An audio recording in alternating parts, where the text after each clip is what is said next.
Okay, moving on to number 6, MAC 1105 practice test for Chapter 1. In number 6, you're being asked to solve an inequality that is rational, in other words, made out of fractions.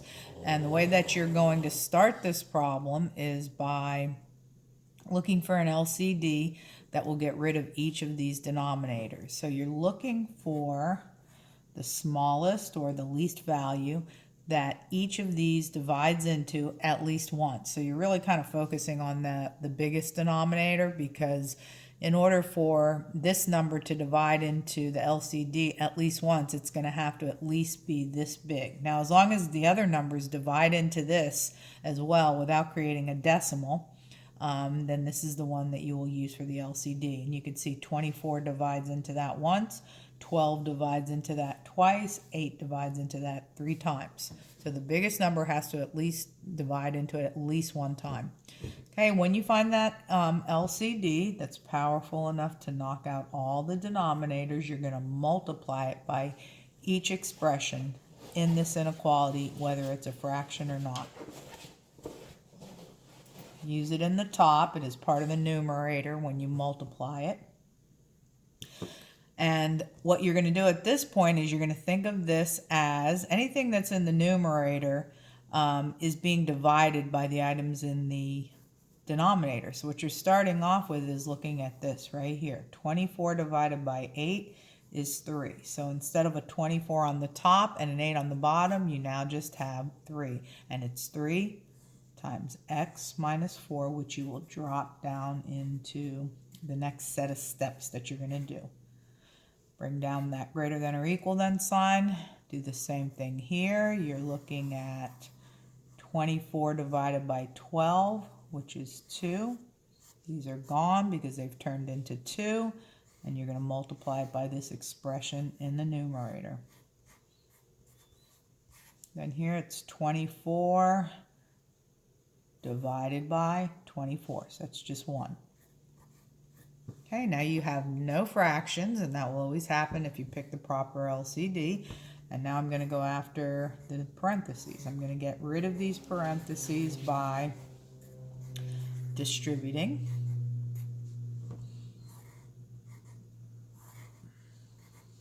Likewise here, I'm going to get rid of these parentheses, bring down the 1. Clean up each side if possible. In other words, combine like terms on each side. No like terms here, but there are like terms here.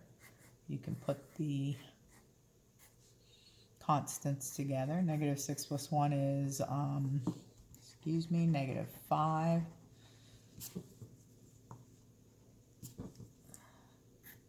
And then drop the 3x minus 12. And then solve for x. I'm going to move the smaller term to the left, at which point it becomes negative 2x. So this is no longer here, it's over here, acting as a negative 2x. And then I'm going to move the negative 12 at the same time, just so I don't have to write this inequality more than I need to. So this is gone. 3x take away 2x is 1x. Bring down that inequality symbol. Combine the numbers that you now have on the right side, which is going to be 7. So this is part 1. Find the solution, then graph it. And you can put 0 on this number line, or you can just jump right into, now the number line you're going to be provided with already has all the numbers. For me, I'm just going to put the important things. We are going to start this graph at 7 because all the numbers greater than or equal to 7 are actually solutions, and that's what this is a graph of, the solutions. So we use this when we have an equal sign. The reason that I opened it up in this direction with the opening right here is because the shading must be to the right, as this indicates. When your variable is on the left side, the direction in which this inequality symbol points is the way you're going to be shading. Greater than means all values to the right of your start point. Okay, so the solution is positive 7 and all values to the right. Part 3, in the directions of that problem, they've asked you to give this answer interval style. So an interval style, it would be where it starts and then proceeding to all the larger values that are in the solution set. This goes off to positive infinity. Infinity symbols get encased with parentheses. Okay, that's number 6. Number 7. In number 7, you're being given 3x plus 6 squared equal to 16 and asked to solve this by a method of your choice. Easiest method here would be the square root method, so I'm going to use that. That consists of having the squared term on one side, constant on the other side before you go into taking the square root. On the side that only has constant but no variables, you need to report both the positive and the negative root so that you have 2 solutions in your final answer. Square root, the inverse is squaring, so those operations dissolve each other. Out comes the radicand. Then over here, square root of 16, 4, reporting both the positive and the negative root. Okay, now your 2 solutions are going to come from using the 3x plus 6 with the 4. That'll get you 1 solution. And using the 3x plus 6 with the negative 4. Okay, to solve this, you're going to move the 6 to the left-hand side. This will be gone. Now it's over here. You have 3x is equal to negative 2, and then divide by 3. Don't give decimal answers for these problems unless you're asked to approximate. We want exact answers for these solutions. Okay, now go get the other answer. Moving the 6 to the right-hand side, just like I did here. You get 3x is equal to negative 10. And then you're going to divide by 3 on both sides to give you the solution, negative 10/3. Okay, now these solutions are just supposed solutions. When you are getting rid of a power by taking the square root of each side, you need to check these solutions because this particular type of problem has a way of introducing what's called extraneous solutions. Sometimes you'll get, solutions that don't actually work when you go and check them. So what you want to do is check these. Any of these problems can be checked by plugging the supposed solution into the original equation. So I'm going to check both of these. The original equation was 3x plus 6 squared is equal to 16. So let's see what happens when we use the values. I'm going to try the negative 2/3 first. Okay, this times this is 3 over 1. So this 3 is in the top, this one's in the bottom. Those would cancel, leaving you with negative 2 plus 6. Then you'd be squaring it, and you want to see if that's equal to 16. Okay, so then what you're going to do here is negative 2 plus 6, that's 4. 4 squared is 16, so that checks out. You got a 16 here, you got a 16 here. So this one is okay. And now I'm going to check the other one. Okay, so this is just me checking the solutions to make sure that they actually work. Okay, again, our original equation was 3 times x plus 6 squared is equal to 16. That's what we had originally before we started solving it. The other answer is negative 10/3. These 3's cancel, being that that's 3 over 1. So this 3's in the top, this one's in the bottom, as I stated here. This leaves you with negative 10 for this term, plus 6. Those 2 items being in parentheses, you're squaring them.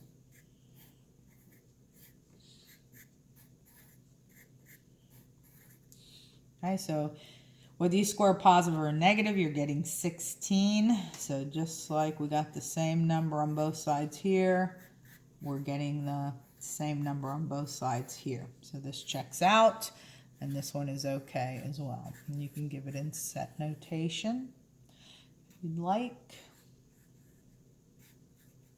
I don't really mind which one you put first. And that's number 7. Moving on to number 8.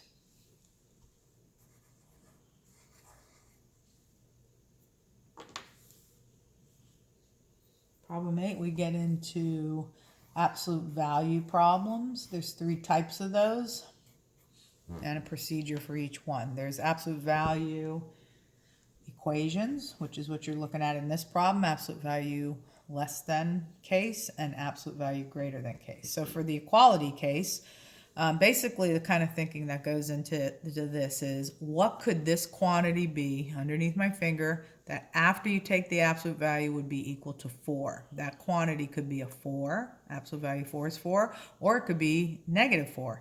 Absolute value of negative 4 is also 4. So in essence, what you're saying is that this quantity that's inside the absolute value could be something equal to 4.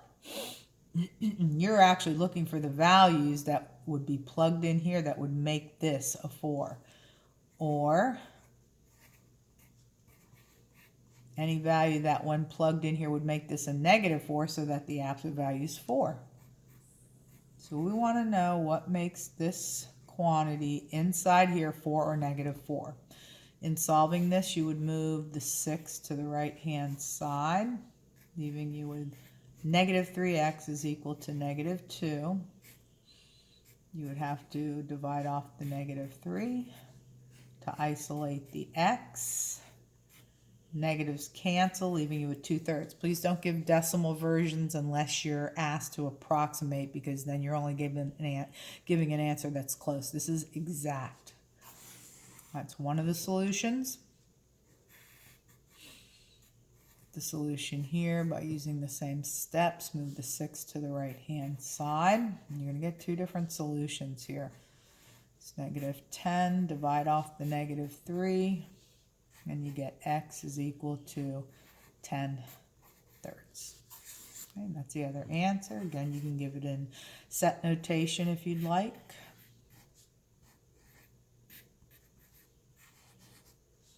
Or you can just show me the 2 answers like this. Moving on to number 9.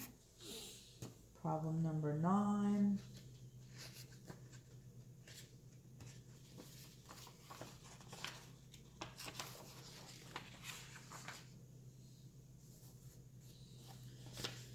Okay, in problem number 9, you have another inequality. This one is the in-betweenness case. You have this expression, negative 5x minus 4 in between, negative 29, and negative 14. And what you're doing to solve this is you're working it from the middle. So again, isolating the x's as you are whenever you're solving. You're going to get rid of this negative 4 first, and with these in-betweenness problems, what you make your decisions in the middle about how to isolate the x term, and whatever you decide to do to break away the other terms that are around the negative 5x, you duplicate that move here as well as here, so on both of the tail ends. At this point, you have just a negative 5x in between, as this is red. And this is negative 25, and then over here, negative 10. Again, go back to the middle, keep going and making moves in the middle until you've isolated the x, which this will do it right here. So we're dividing by negative 5 in the middle, so you do that on the left side and the right side as well. And look what's happening right here. You're in the middle, and whenever your last step in trying to get this x by itself, whenever that's dividing by a negative, it switches these 2 symbols around. So instead of less than, this will be greater. Instead of less than, this will be greater than. So you get the x right in there. 10 divided by 5 is 2. And 25 divided by 5, negatives cancel, is 5. So these are, I mean, if you want to read this out loud, and you can actually rewrite this also. You can read it half at a time. You can read it one side at a time. This says x is anything greater than 2.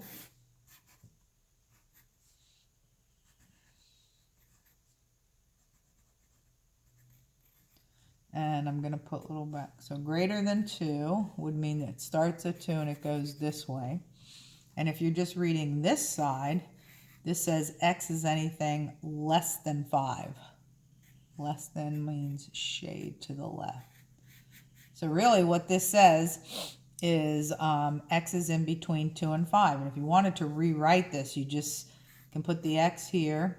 You can put the smaller number here and the smaller number here, but as long as it says the same thing as what you are reading when you read the two separate halves. X is greater than 2.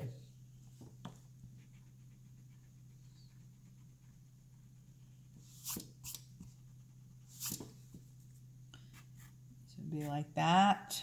X is greater than 2 and x is less than 5.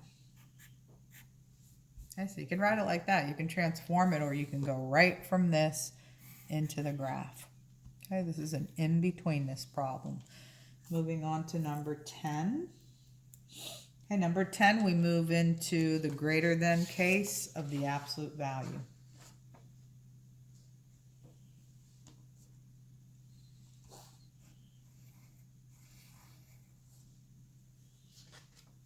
Okay, greater than case absolute value. Inside the absolute value, you have 7k plus 5 is greater than or equal to 6. And for the greater than case, the setup is you're looking for values on the number line. That when you take the absolute value, you're going to get a number greater than 6. So if you think about this, this isn't the solution yet. If you think about this, let's say you're at 6 right here. All the numbers over here are 7, 8, 9. Any number over here starting with 6 and moving to the right is going to give you an absolute value greater than 6. You also want numbers, you can also find numbers that the absolute value is greater than 6 by coming over here, where negative 6 is. Okay, over here to the left you have negative 7, negative 8, negative 9, and so forth. But if you take the absolute value of any of the numbers from negative 6 going this way, those all have an absolute value that's greater than 6. Like absolute value of this is 6.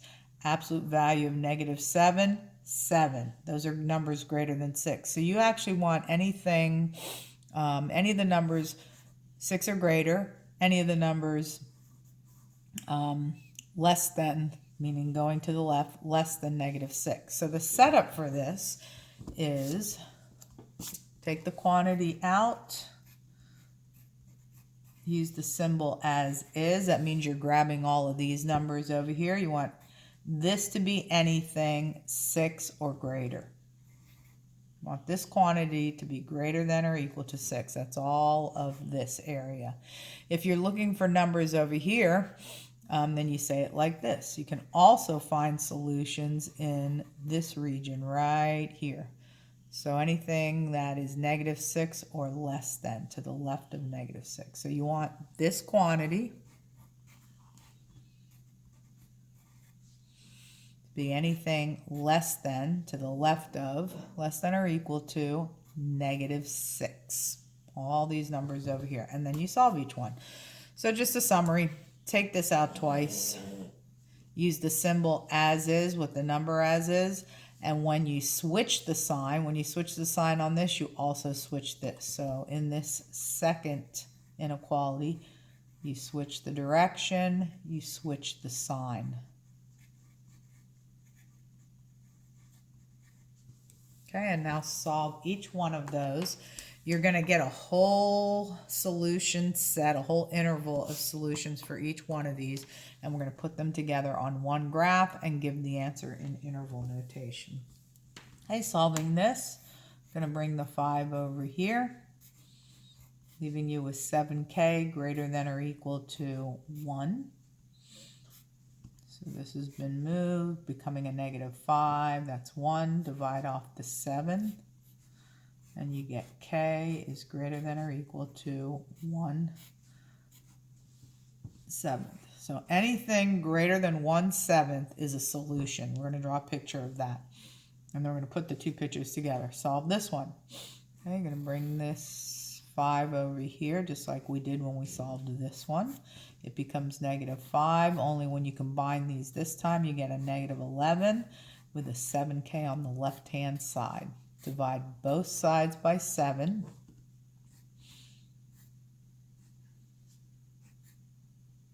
And you get k is less than or equal to -11/7.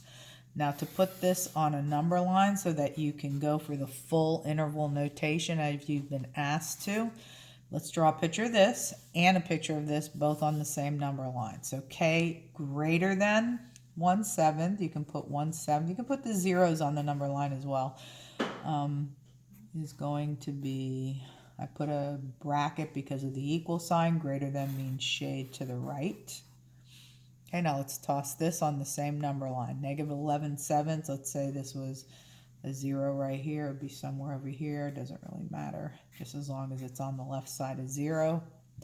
And then less than means shade that way.